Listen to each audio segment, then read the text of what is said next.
అయితే ఇటీవల కేంద్ర ప్రభుత్వము కొన్ని లాంగ్వేజెస్కి టోటల్గా 5 లాంగ్వేజెస్కి క్లాసికల్ స్టేటస్ అనేటువంటిది ఇవ్వడం జరిగింది.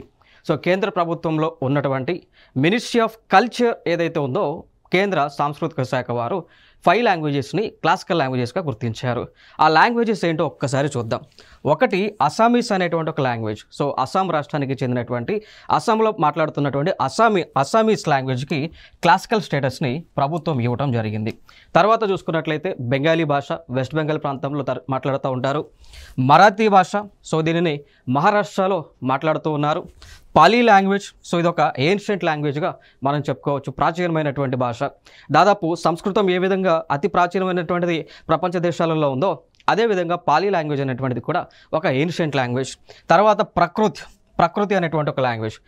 టోటల్గా 5 లాంగ్వేజెస్కి క్లాసికల్ స్టేటస్ అనేటువంటిది కేంద్ర ప్రభుత్వము ఇవ్వటం జరిగింది.